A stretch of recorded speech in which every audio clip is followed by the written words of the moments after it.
Hi everyone. Unbelievable as it may seem, it's Thursday again. And it's going to be Shabbos again. I know it's like Shabbos every other day now, but really it is going to be Shabbos again. But not just any Shabbos, it's going to be Shabbos Bereishis, which is a very exciting Shabbos because we get to start all over again. A whole cycle of learning all the Parshas.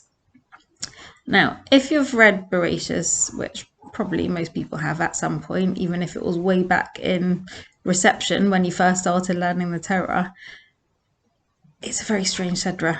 And I'm not going to pretend to understand it because I really, really don't. It's like so far beyond the realms of human comprehension. People much wiser than me have over the centuries delved into it and tried to work out what it all means and how it all worked. And I guess as each generation developed our levels of understanding, we just have more and more questions. Science has developed to the point that we want to know about all the atoms that made up the world. How did it come into being? Like, what was really going on? And actually the description in Bereishis is, it's not very detailed. I mean, it tells us what happened on what day, vaguely, what species came into existence, when it was the water, when it was the sun and the moon and we've got a vague idea of what happened, but there's not very much detail. And maybe it's just not really something that we're ever going to understand. It was a one-off event that happened a very, very long time ago. And it's really, really difficult for us to look back all those thousands of years and work out what really happened. So, what actually is the point of this account of creation and the whole of the first Parsha of Bereishis, which covers about 1,000 years, slightly more, of human existence? So, I was looking at it, and this was my take on it. The one thing it does offer us insight into is actually understanding our day-to-day life now in some way. What do I mean by that? If you read this account of what the world was like then, it's completely unrecognizable. It's like nothing that exists nowadays. Yes, fine, we have trees and we have birds.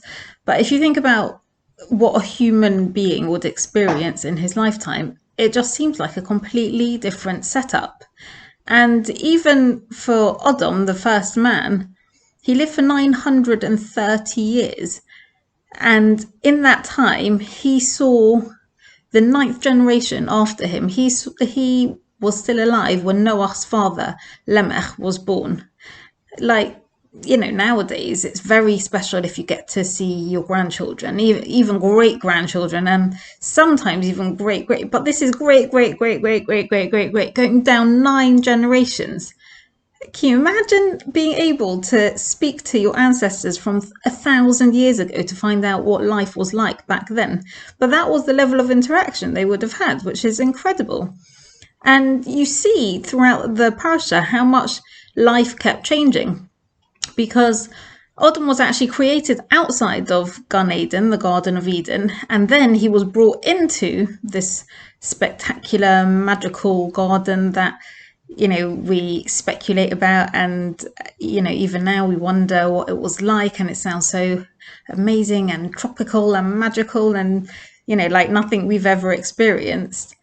And then he, of course, with Chava, sinned, and they were banished from Eden, and they went back to living a normal life outside of Eden, which maybe is more similar to what we experience now, but still very, very different. One other thing that was clearly very different was that before he was banished, Adam and Chava gave birth to the first two children that we know about by name, which were Cain and Hevel.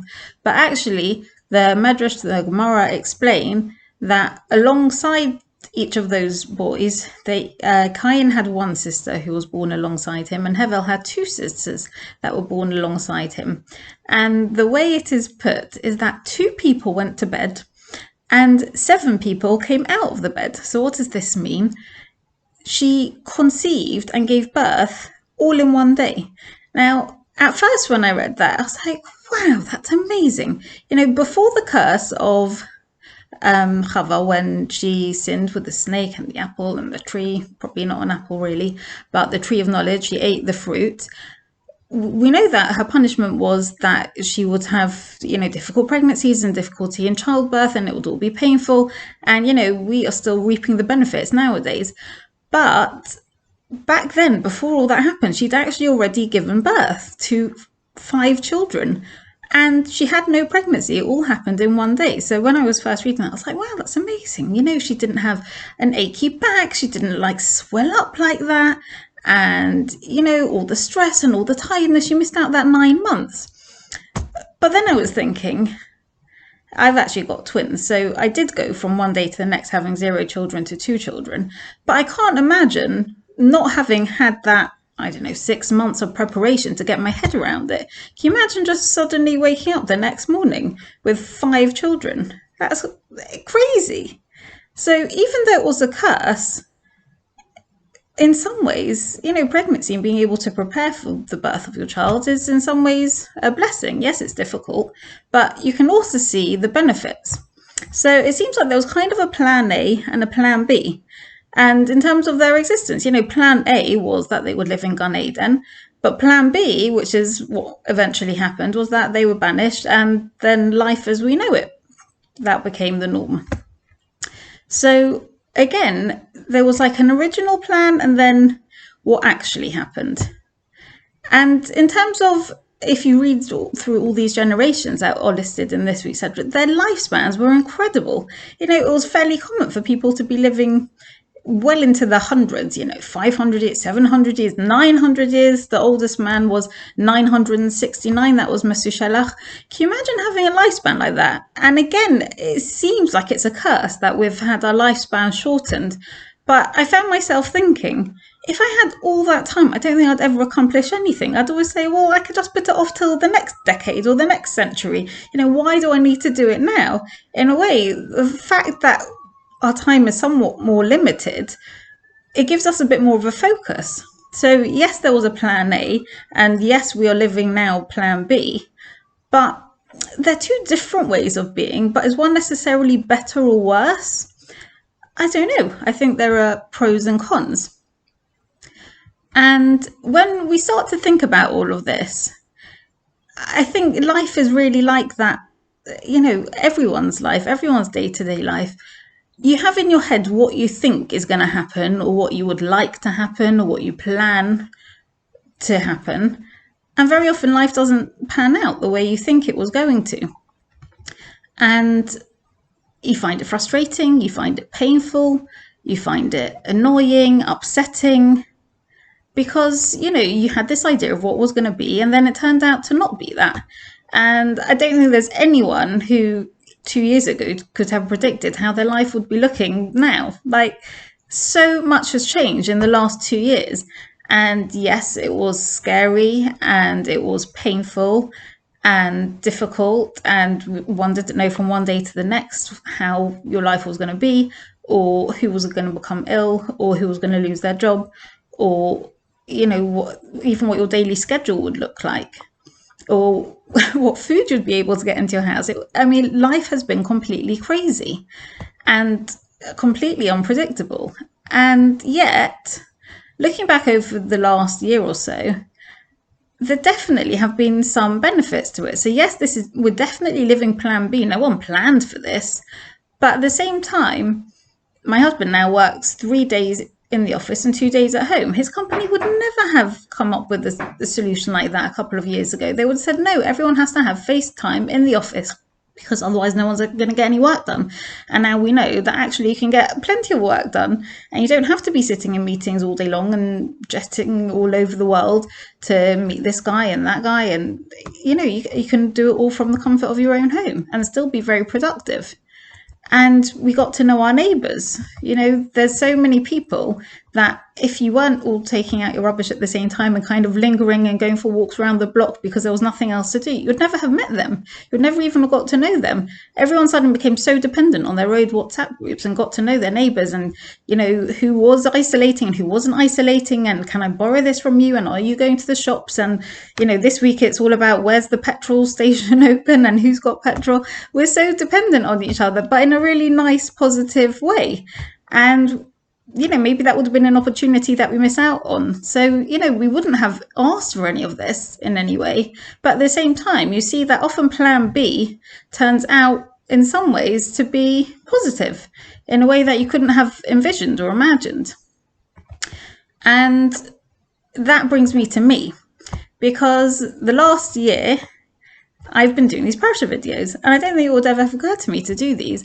And this is me getting back right to the beginning, because I started last year Parshas Noach right in the thick of lockdown when I had all my kids at home, and I was doing these videos at like 2 a.m. once I'd finished with the kids and finished with the housework and finished with my actual work.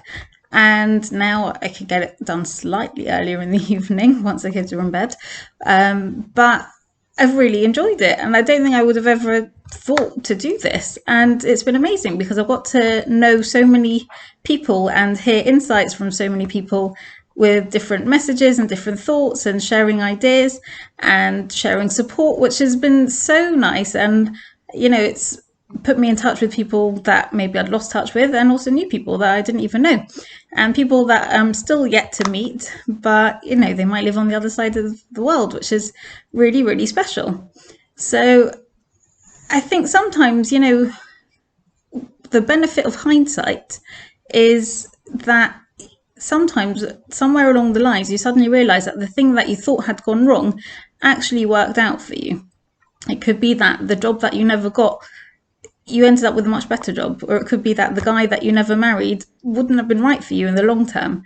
And all these things you can't see until you've got past that moment and you're kind of at the end of the process. And we really see this very strongly in Parshas Bereishis, because just at the end of the Sedra, the world is in a terrible state, and it's completely not plan A at all, because it's just about to be destroyed. Hashem says he's had enough of everyone, and that he can't bear it anymore, what the world that he created has become.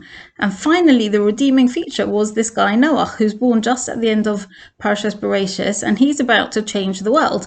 And we'll have to watch this space to see what he does next week. But you see that sometimes it just takes one person to make a huge difference to the whole world setup. And just as it's on the verge of destruction, this one guy comes and he redeems all of them, and Hashem puts all his faith in this one guy, and he starts all over again. So sometimes that's what you have to do. Plan A doesn't pan out, and you have to go with plan B. And I think that's kind of the message of this week's Sedra, that Hashem's giving us an insight that, even his plans don't go to plan A. Yes, of course, he knew it was all going to happen, but he still had a plan A and a plan B, and it kept changing. And sometimes you've just got to go with the flow, and you don't know that it's going to work out, but you don't know it's going to be bad either. It could be that it's a blessing in disguise, and life's actually much better than it would have been if you'd stuck with your original plan. So watch this space. And as I said, I've really enjoyed learning with all of you over this last year. So I really wanted to take this opportunity to thank all of you who have been in touch and who've contributed and sent in ideas and messages. And it's been really nice getting through lockdown with you. Have a good week and a good Shabbos.